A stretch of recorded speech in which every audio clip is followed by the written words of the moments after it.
में थाने में आपकी ड्यूटी क्या होती है जानते हैं?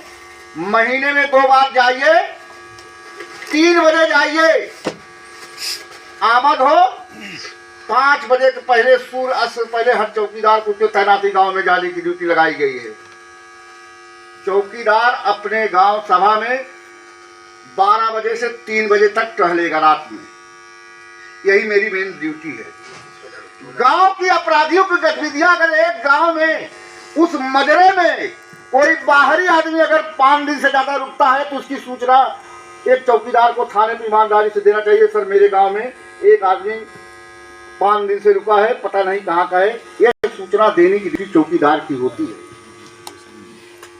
कहीं कहीं हम अपने कार्यों से विमुख हुए और पुलिस प्रशासन हमको आपको तो ऐसे जलती है जैसे कि मेरा घर है थाना, मेरे घर में ड्यूटी करने आए हैं।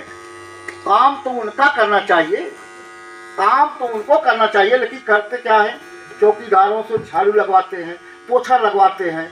यह कमी हमारी आपकी है। हमारे कुछ बुजुर्ग चौकीदार हैं, वो यही सोचते हैं कि यही मेरा कार्य है। नहीं, आपका कार्य नहीं।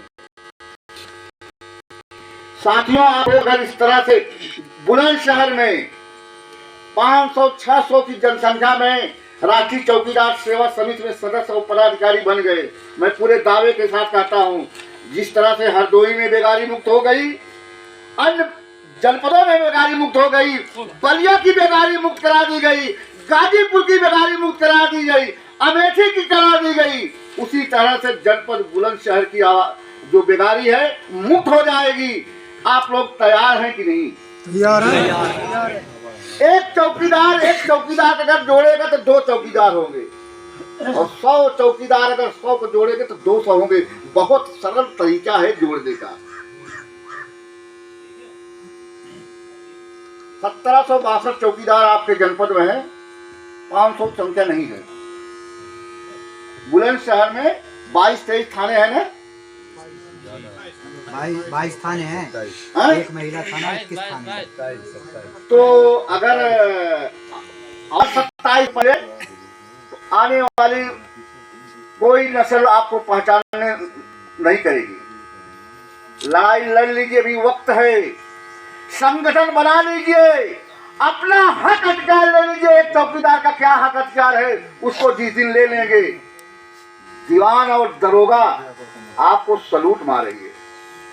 जिस प्रशासन के पास 9 धाराएं होते हो, 9 अध्याय लेके चल रहा हो चौकीदार, आज उसको यशस्व दीवान दरोगा कहते हैं। चौकीदार डराओ, मेरी बदौलत हो कि हम तुम्हारे बदौलत हैं।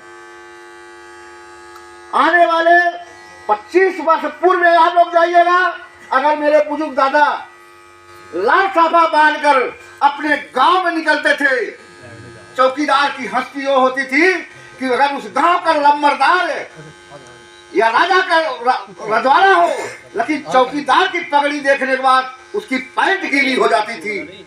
यह व्यवस्था किसने खत्म किया? हमारा पुलिस प्रशासन। यह व्यवस्था किसने समाप्त किया?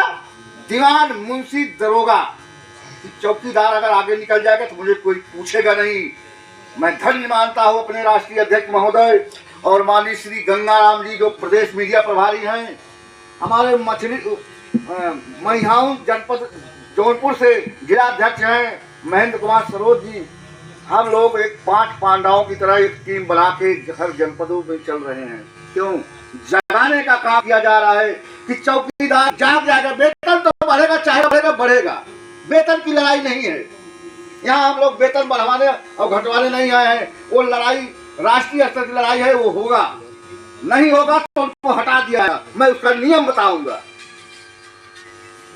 तो सरकार हमारी बात नहीं मानेगी तो सत्ता में रहने के काबिल नहीं है। चौकीदार उत्तर प्रदेश का 70,000 चौकीदार ने 2014 में घोल किया है। माननीय योगी जी की सरकार चौकीदार 70,000 में 50 का गुणा करिएगा तो 35 लाख वोट होता है। ये मेरा चौकीदार आज तक अपने वोट का कीमत को नहीं समझ पाया। जिस दिन हमारा चौकीदार अपने वोट की कीमत को समझ गया, ऐसा कोई चौकीदार खड़ा होकर बताए जिसके परिवार में, जिसके भाई पटीदारी में 50 वोट से कम ना हो। ब्रिटिश हुकूमत पानी से आगे पड़ेगा।